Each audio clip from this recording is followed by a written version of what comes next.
Well, hello, good day to everyone, wherever in the world you are logging in from.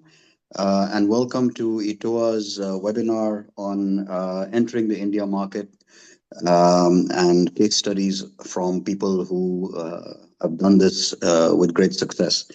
My name is Paramjit Bawa, or PB, as I'm known for short. My agency, Auxilia Networks, represents ETOA in India. And I'd like to welcome you to this session and thank you for the time that you're sparing to join, because I think it's going to be extremely useful for those of you who are interested to learn how the India market works and what it takes to get into this market and succeed. And the session is going to be, I'm sure, very insightful and very productive because we have two really expert panelists who have sort of been there, done that in this market for several years now. And I'm just going to introduce them to you shortly. I'd just like to start by saying that this session is very relevant because the India market is a huge market, not just in terms of size, we all know that, but also in terms of the variation in demographics and economic conditions and the way people spend their money as you travel from one region to another. When you travel from the north to the south, the east to the west, lots of things change. You know, the language changes, cultural changes, food, climate, and the way people spend their money and their priorities also change. And therefore, it's not a one size fits all market. And the people who succeed in this market from overseas, they understand this, or they learn to understand how these things work. And that takes a little bit of time. So I think longevity and patience is one of the key characteristics in this market. So I have two of the best at that game here. I'll start with Gaurav Seth. Gaurav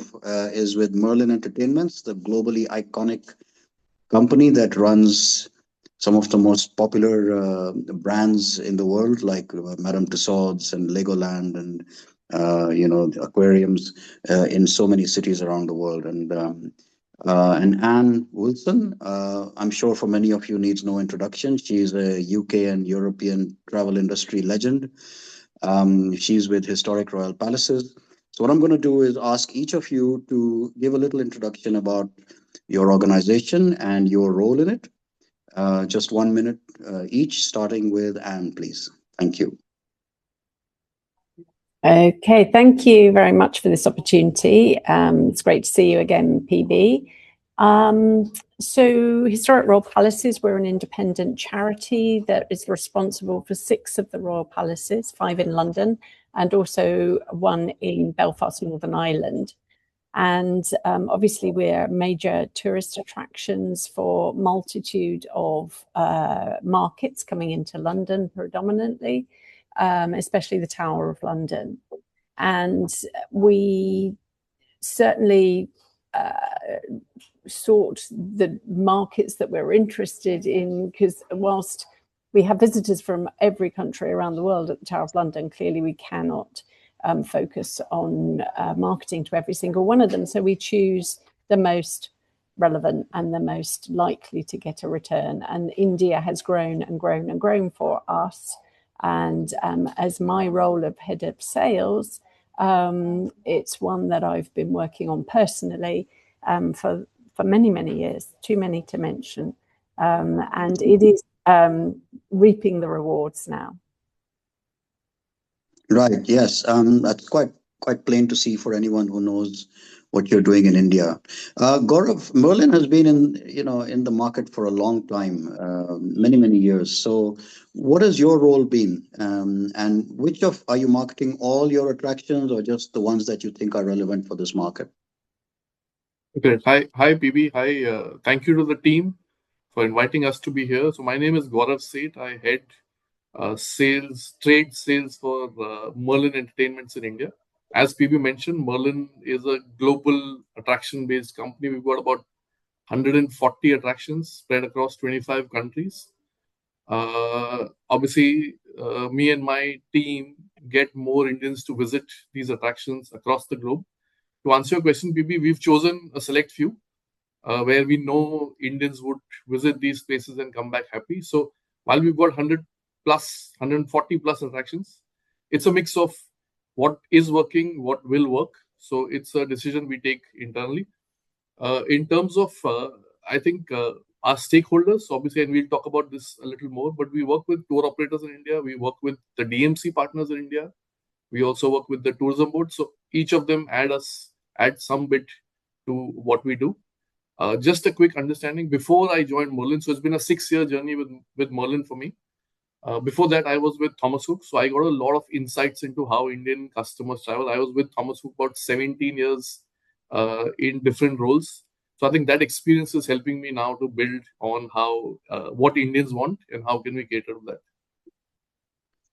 Excellent. Thank you. I think a lot of that insight, some of our audience is going to be very keen to understand. And something you said about what is going to work is also very interesting. I'm going to come back to that later, which involves, thinking about what's the strategy going to be for the future. But talking about from the past to the present, just to let our audience know what was your overall strategy when you decided to enter the market? And I know that primarily you're both active in the B2B space. You just mentioned, Gaurav, that you work with the tour operators and the DMCs and those relevant players in the B2B space. So what were the factors that chose you to take this strategy?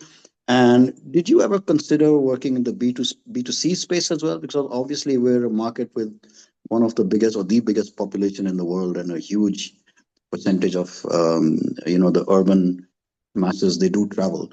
So was B2C ever a consideration, and what was the strategy that you picked? I'd like to talk to Anne about this first. Yeah, certainly. Well, I think my first trip to India was in 2000 and with Visit Britain, and it was certainly a different marketplace then. There was virtually no email, no online, no nothing. So it was all about selling to the big tour operators and getting them to include a visit to minimum the Tower of London rather than just standing outside and taking a photograph. Because they were the pan-European group tours that no doubt Seth at Thomas Cook was organising. Gaurav at Thomas Cook was organising, and they were spending one night in London, 2 nights in London, no more. So to capture them for at least an inside visit to the Tower of London, and of course to have an article in our collection within the Crown Jewels that really every Indian wanted to see was a help, I admit.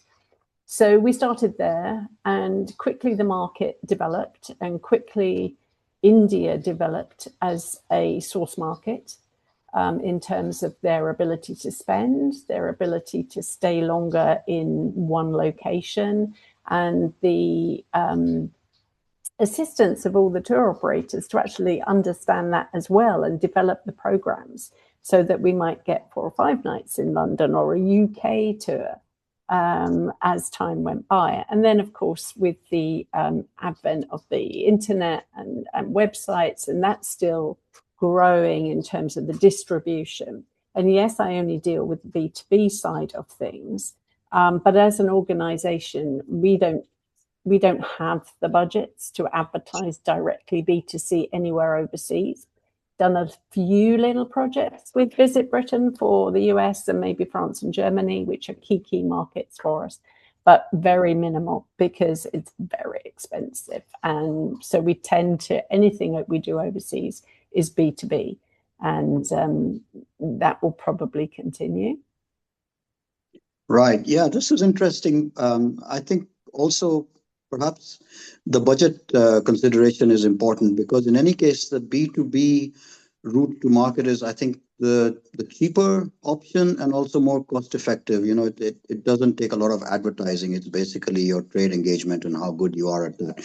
And I think also the point you make about getting people to stay more nights in London is probably one of the challenges that other destinations also we'll be looking at, because obviously in France it's Paris, in Italy it's Rome, so the challenge is to get people to go beyond these cities into the other parts of the countries, and maybe into the other tier two markets. And talking about tier two markets, Gaurav, just coming back to you, um, has it been important for you to focus on these tier two markets in India rather than just the Delhi and Mumbai, the metropolis, the mega cities? Because from everything that I see, it seems to me that the real growth of the outbound market from India is going to be driven a lot by these tier two markets for various reasons. What's your take on this? Fully with you, PB, and that's one of the endeavors we've been focusing on is to penetrate into the tier two and tier three markets. Before we get into that, PB, just to add and obviously share the same sentiments as Anne and as you mentioned, right? B2C is highly expensive, but we also have to keep in mind that an average Indian cannot just come into UK, right? So there's a lot of hand holding required in terms of visas, in terms of converting our Indian rupees into pounds or euros. So, which is where the relevance of travel agents or the B2B partners in India is quite high as compared to maybe other parts of the world, right? Because we speak to our colleagues in China or our colleagues in Korea who can just maybe get up and travel to certain parts of the world. We cannot, right? We need to plan things uh, quite a bit, and which is where B2B setup in India makes a lot of sense because then nobody would come to a London Eye. Nobody would come to London just to visit a London Eye, right? They would do beyond London also. So B2B is quite a fair way to increase your penetration, increase your visibility in the market. In terms of, as you mentioned, right? So just for everyone to understand, India, obviously, everyone has heard about Mumbai's, Delhi's, Chennai, Hyderabad, Bangalore, right? The big cities. But what we've seen in the last 2 to 3 years, especially, is that tier two, which is the smaller cities in India. Now, obviously, India has a lot of international airports in tier two also.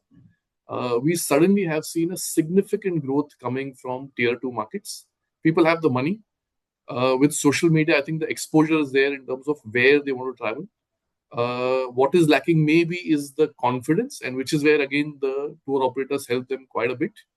But if you need to grow, and all our bosses have a huge target for us, the incremental growth that we are looking at from each of our for each of our businesses will come from the tier two and tier three markets. So cities like Pune, cities like Amritsar, beyond Bangalore, there are so many other places which will help us build the market.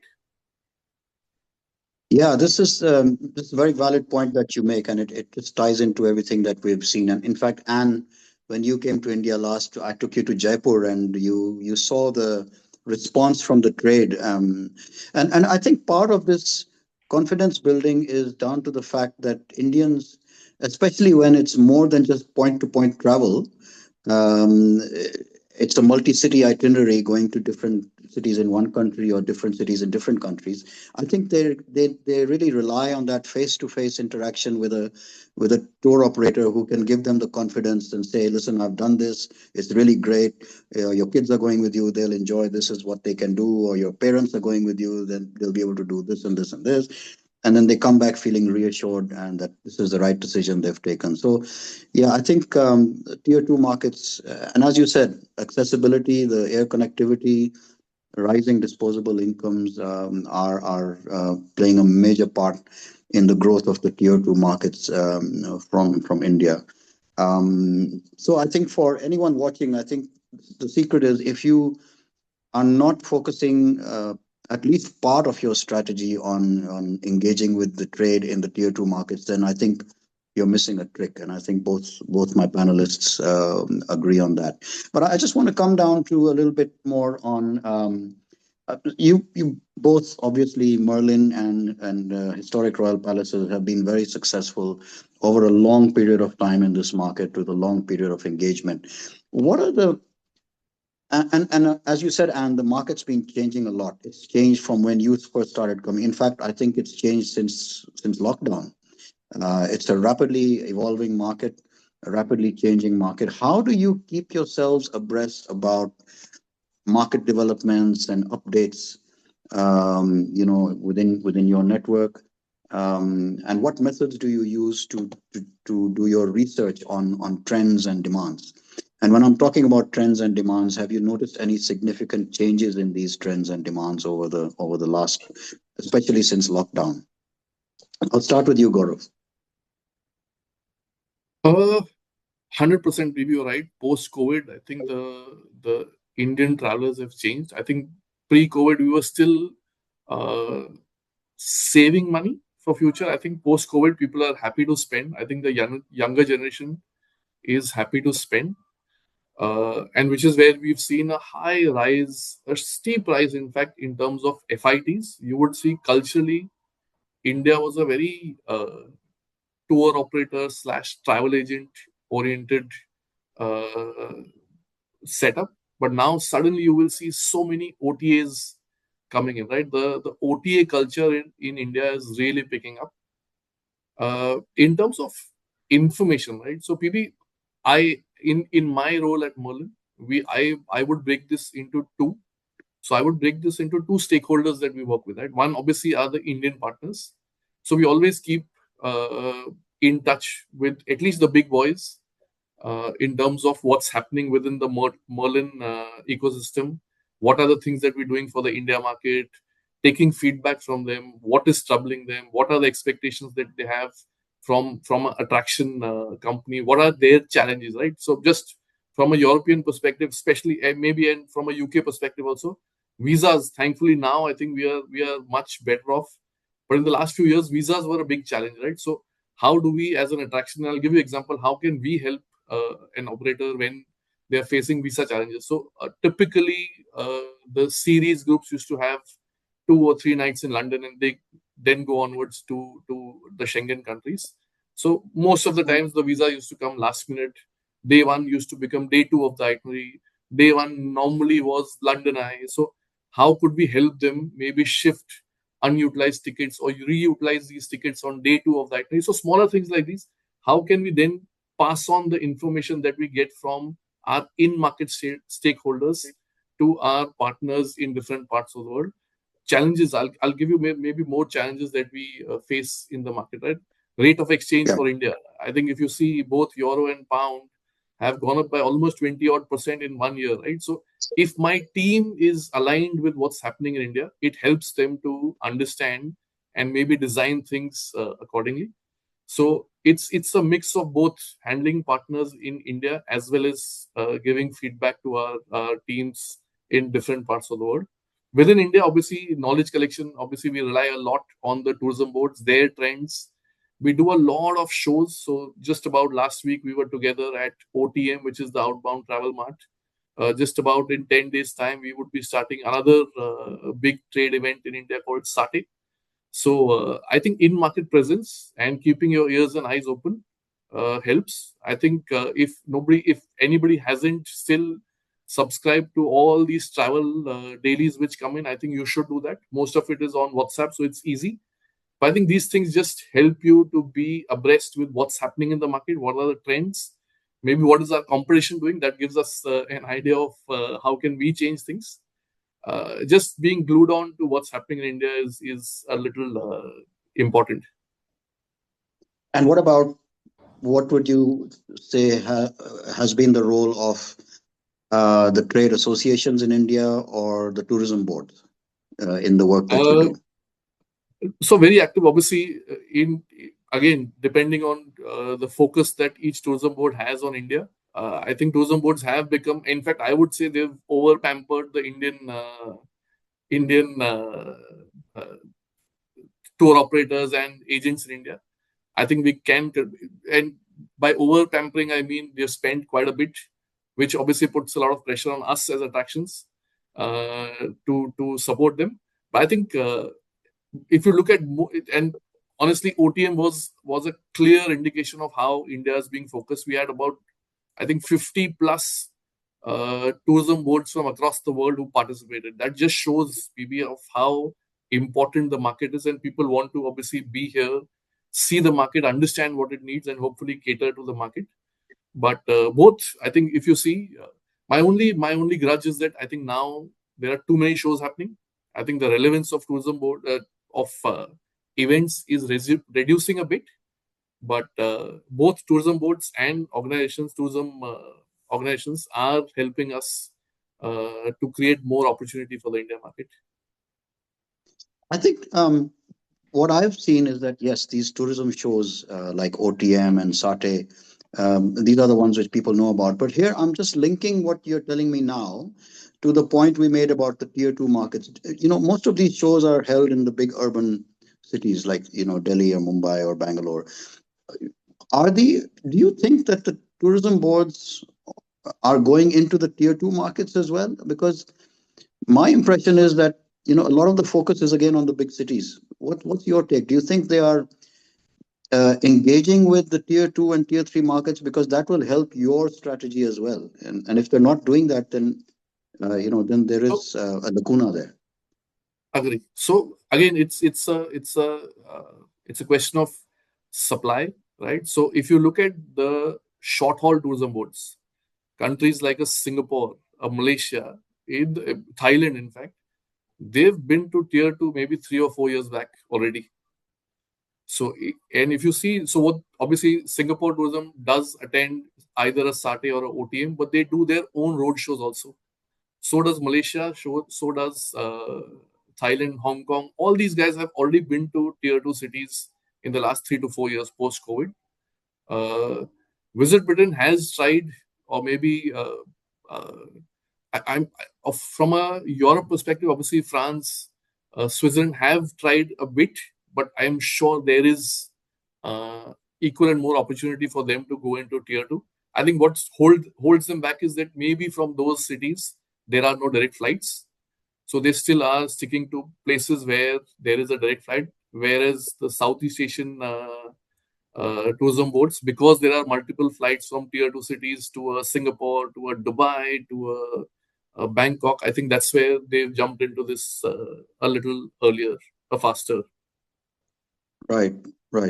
And what about for historic royal palaces? I mean, obviously the Tower of London is your key attraction for the India market, but you have been working really hard to try and get people to the other palaces that are in your portfolio.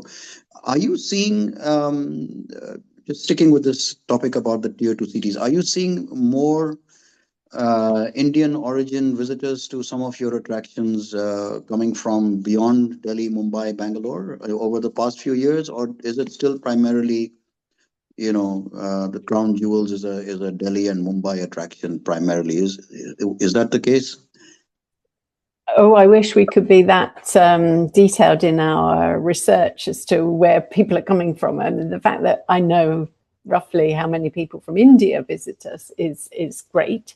To drill that down further is nigh on impossible, unfortunately, from our point of view.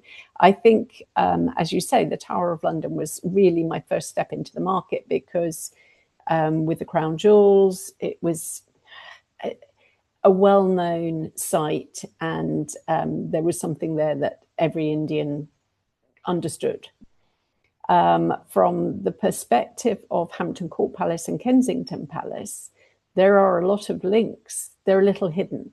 And once you delve into those stories, and I have successfully over the years managed to persuade our interpretation department to bring some of those to life.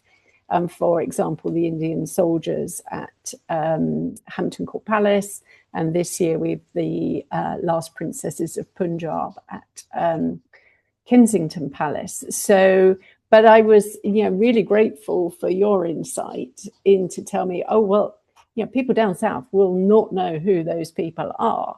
And hence, when we came over in October, went to Jaipur, went to Kolkata, and did more of the north cities, it was interesting to see the level of interest, the level of professionalism in their businesses with smaller operators in these tier 2 cities, and how they buy and how they connect.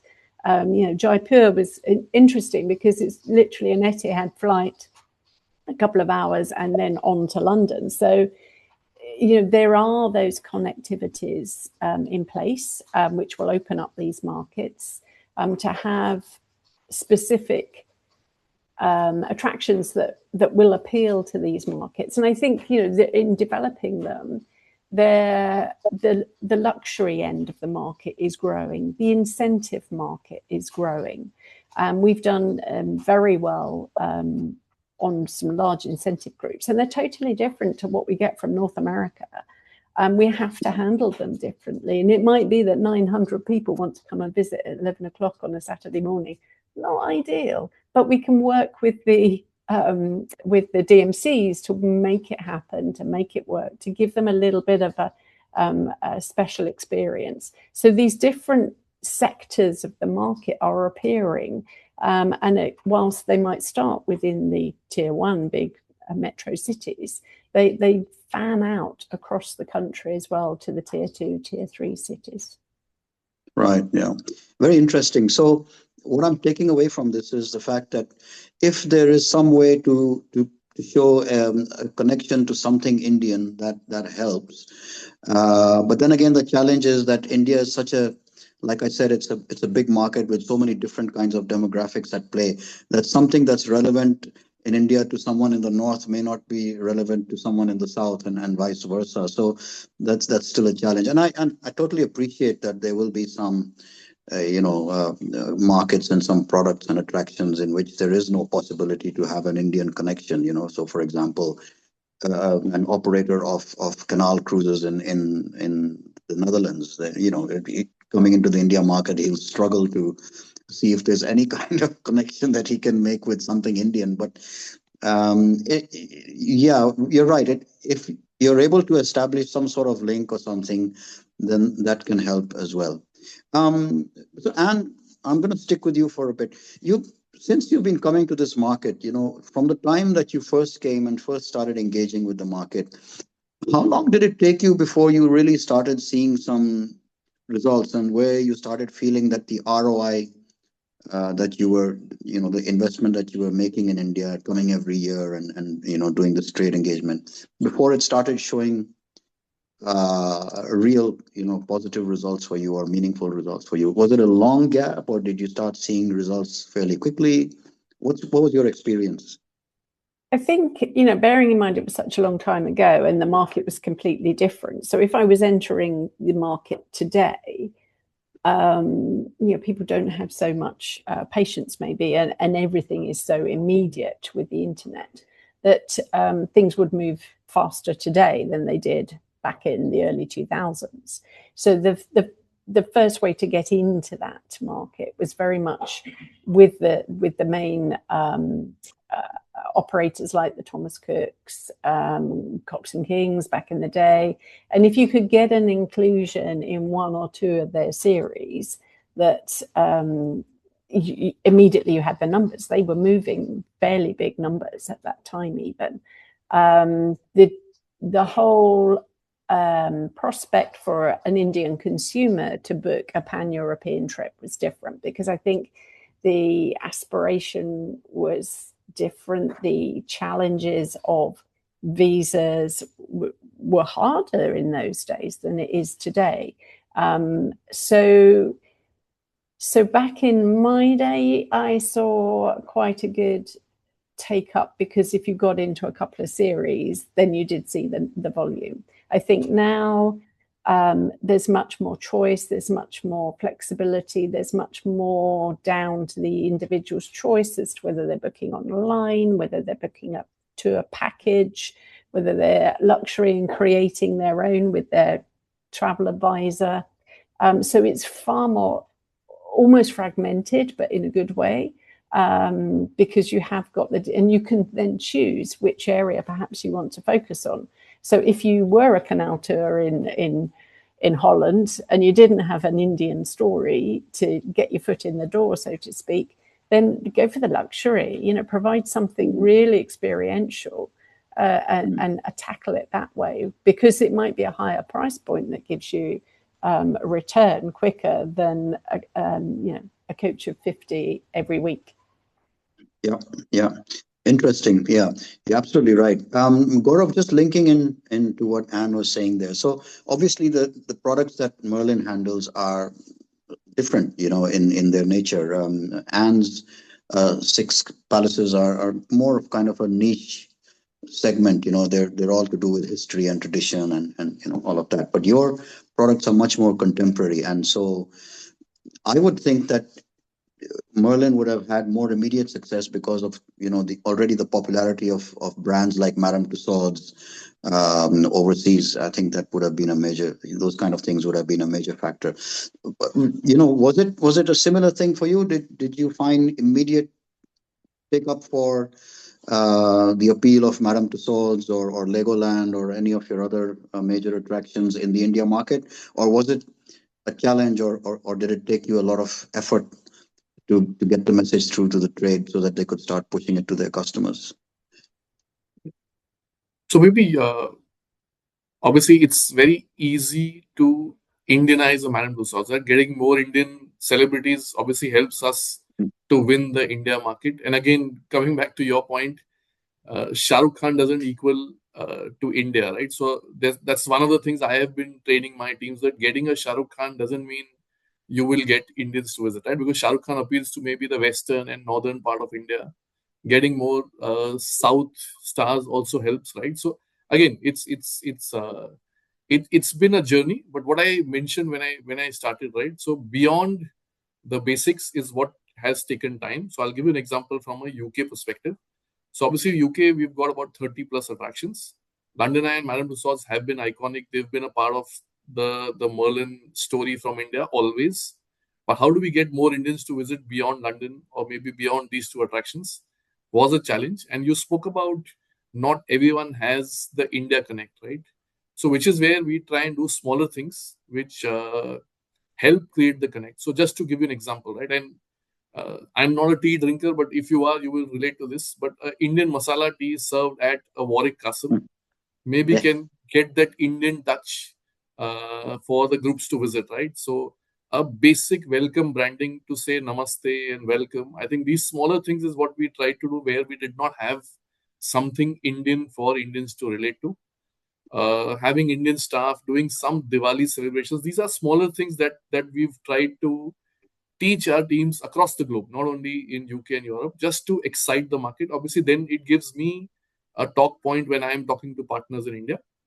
But these are smaller things that we've been doing, which is it's taken time. To answer your question, it's taken time. Obviously, we have competition internally, so we've got Madame Tussauds in Singapore, in Hong Kong, in Bangkok, in Dubai, in Sydney, so people always ask me that why should I, if I have already seen a Madame Tussauds in Singapore, why should I be going to the one in London or vice versa? So it's been a challenge, and that's why we are trying to have different offerings, different faces to help the market. So again, depending on each of the attractions, the time taken to penetrate has been different. But there are ways and means to find, even if you don't have an Indian connect historically. Do you? That's amazing. That's really good insight. I mean, the fact that you can actually create something Indian, even if there's nothing Indian there, like have some Indian component in a meal or snacks or an Indian welcome or something like that. What about say? Do you do a lot of uh, price promotions or special offers for at certain points of the year, like say for example in the lead up to Diwali, which is a big festival in India, like a Diwali promotion or some sort of a seasonal discount to the trade or something like that. Is that a big part of your strategy? Does that work? 100% make. Can I just start by saying that gone are those days where Indians were looking for cheaper things, right? So I think all of us should take this out of our mindset that India equals cheap. I think those days are history now. I think what we do Yeah. is obviously we need to throw some tacticals. We need to, our play honestly is more on value adds. How can I make the customer journey a little better? In terms of maybe a souvenir, in terms of maybe an F&B element, in terms of anything which a show inside which was maybe priced at £2 or £3, which I can add it to your journey. Yeah. So just to give an Yeah. example, Madame Tussauds London, we were getting a feedback that it's becoming a little difficult to sell it. So we used to have the 4D show inside Madame Tussauds as a add-on to the normal ticket.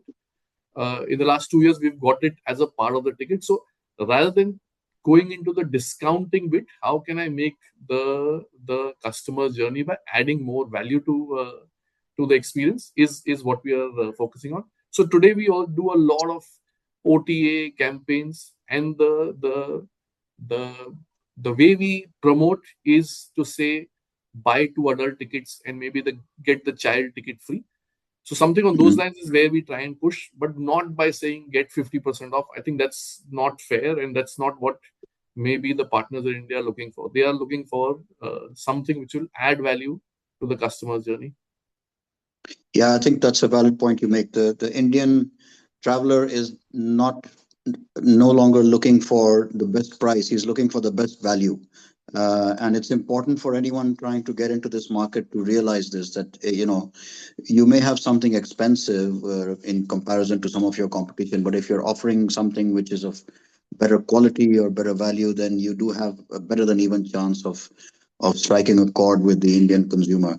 I'm just conscious of the time that we have left. There's a couple of other things that I want to cover. So, Anne, I'm going to come to you and ask, what's your preparation for the future? What kind of trends are you seeing are going to come out of the India market, and are you making any kind of changes to the way you approach the market, keeping in mind things like, for example, artificial intelligence is becoming a major buzzword in the industry now, the rise of OTAs in the market as compared to the dominance of the traditional brick and mortar tour operators.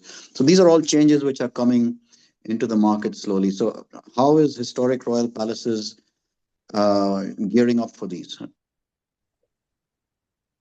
It's certainly a changing marketplace, and I think even with those agencies that have offices, they are looking to promote their products more and more online, and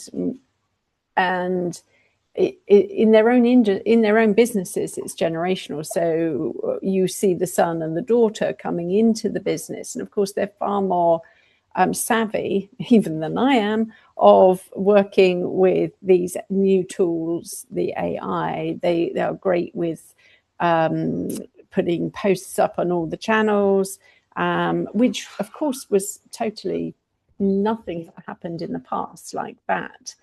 So these smaller agencies that are perhaps a bit more bespoke, and they have their loyal clientele again in those second and third tier cities, then they are becoming more innovative to capture customers. And I think being able to support those agents, as well as the big guys, with collateral, with stories, with reasons to visit.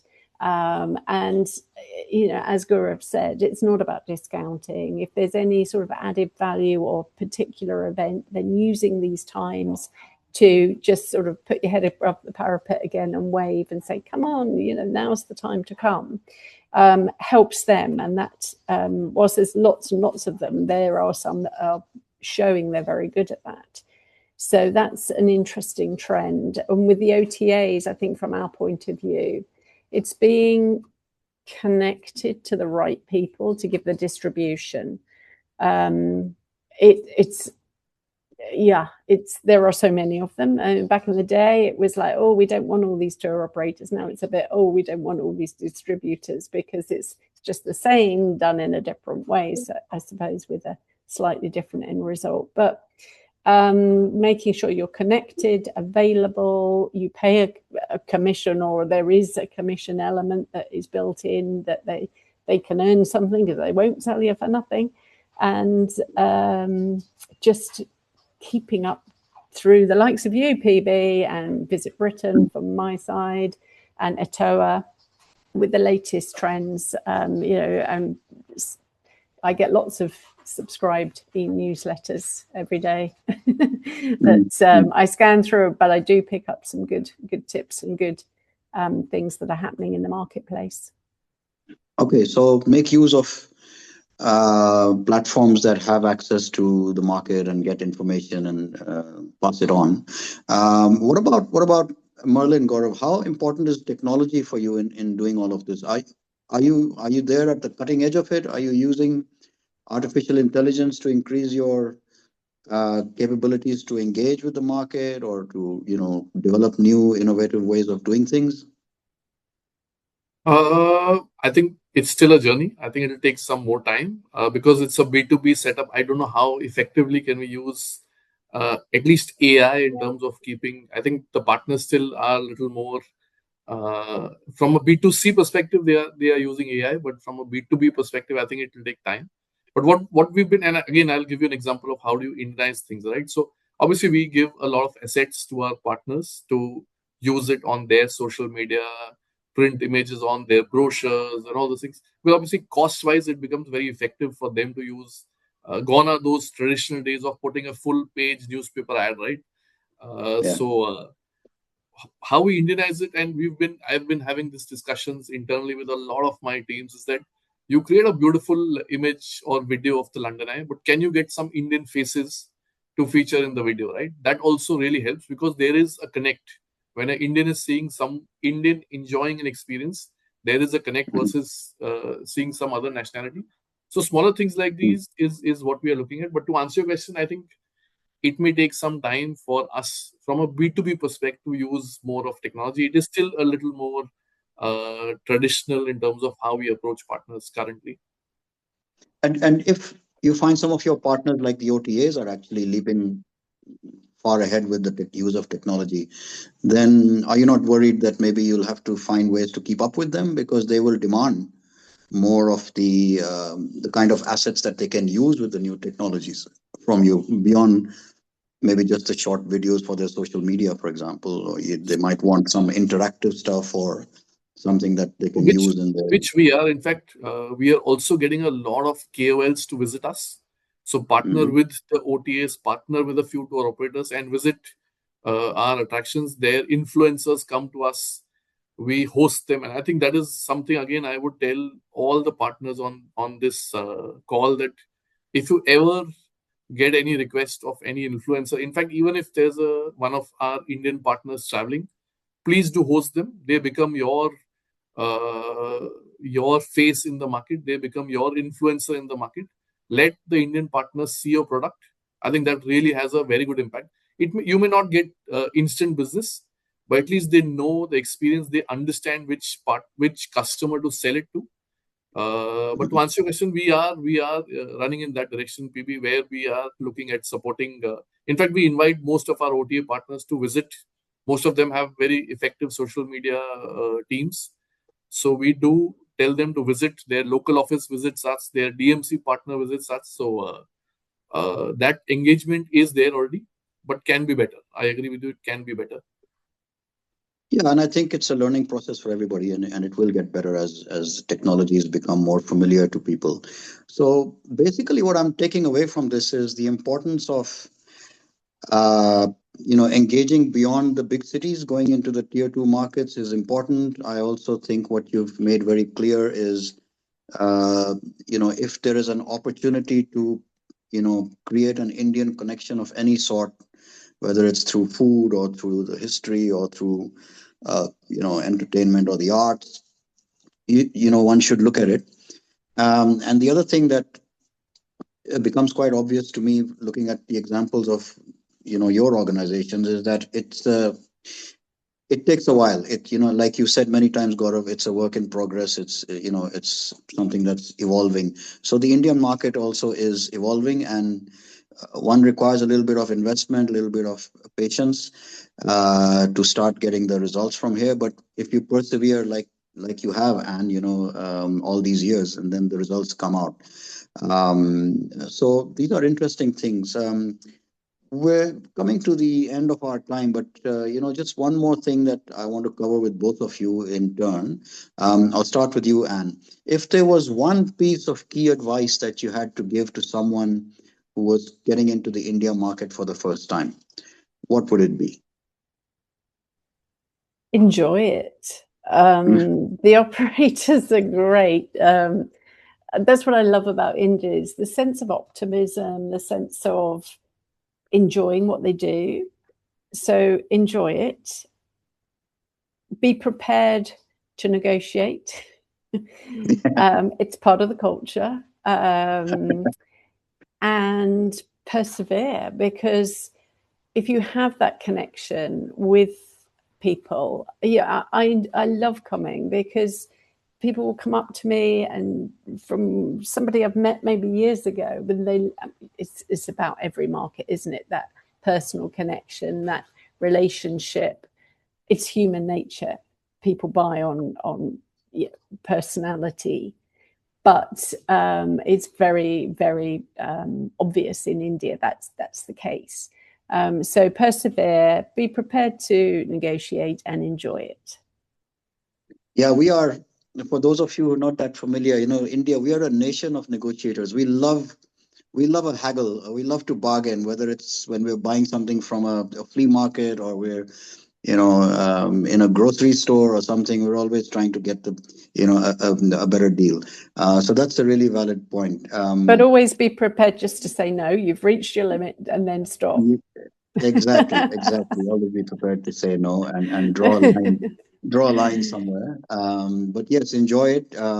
We are a very colorful country.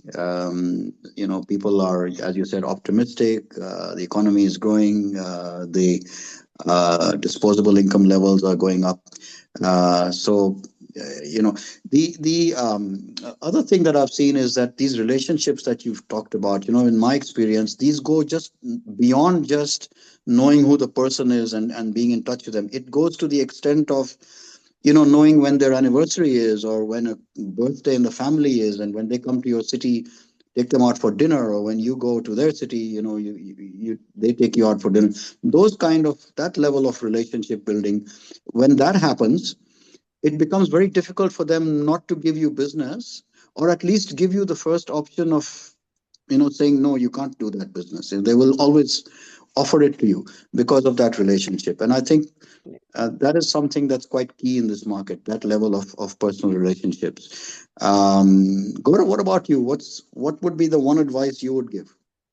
Would it be different from A Hans? few, in fact. Yeah, I Yeah, know give us a few. 100% bang on. Yeah, bang on that it's a very, very, and every market is relationship driven, but I think India goes a little more in terms of, I think my suggestion, and maybe it's your choice, you want to take it or not. But first create a personal relationship, and then obviously, as PB mentioned, I think it just uh, converts into business. Unlike maybe other markets where you start business and then you start becoming a little friendly. I think if you're on any of the travel missions, have a drink with the partners. They are most of them are fun to be with. Very, very relationship business market. In terms of one word of advice, I think this is very important. Everyone wants a piece of India, but I think what you need to do is maybe understand your product and understand which segment of India do you want to cater to. Are you a mice product? Are you a niche product that maybe only the frothy layer from India can look at? Are you a family-friendly product? Are you a kid-friendly product? So I think understanding which target segment to focus on is important, so that when you come to the market or when you're talking to partners, you talk to the right partners. I've realized many a times I am trying to sell a Madame Tussauds London to somebody who's been to London 20 times already, right? Then it's not a fair, it's a waste of their time and my time. So I think understanding your product, which segment it caters to, and then talking to the right set of partners, because, and PB will know this, India has about 2000 plus registered IATA agents. The market is very, very fragmented. We have partners who have offices worth 3,000, 4,000 staff.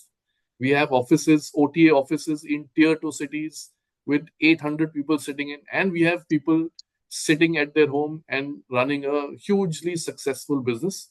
So understanding your product, who to sell to, is very important. Otherwise, you will just be running around and not getting what you want to achieve. And importantly, very important, and being a part of this market, I will tell you, I think you'll have to take it with a pinch of salt. If people tell you I do 1,000 customers to London, maybe in reality they do only 100. So keep your expectations a bit low. It's this is how we are. I think we are a little extravagant. So keep your expectations a bit low. Choose your partnerships a little carefully. Having in-market presence helps, obviously, because sitting in India, I speak the same language. I am in the same time zone. I understand how Indians work, so I can give the real feedback to my teams. Yeah, these are some of the things. I think it is a long-term market. If you play it well, you can really enjoy good success from this market. Yeah, it's a market with great potential. So the key things that I'm taking from what you both have told me is, one, the relationships are important, which we've discussed, and obviously this talk about persevering in the market and taking a long-term view of it, it's related to that, because building relationships takes time. You can't reach the level of relationships we're talking about in the space of a few months or even in a year. You need to keep at it over a longer period of time. And the other thing that comes out quite clearly from what you're saying is that obviously we're a big country with a lot of people and a lot of segments. So don't, if you're coming into the market for the first time, try not to be a solution for everybody. Focus on the segments that you think your product will appeal to, and stick with those at least in the beginning for the first few years, and segmentize the market. I think that's quite key.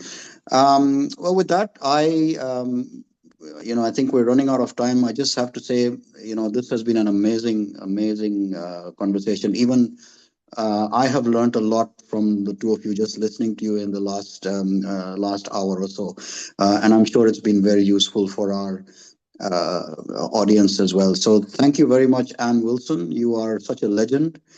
Every time I speak to you for even 5 minutes, I come away with something. And Gaurav, of course, you're a rock star in the industry. Everybody knows it. Everybody acknowledges it. I've known you for many years.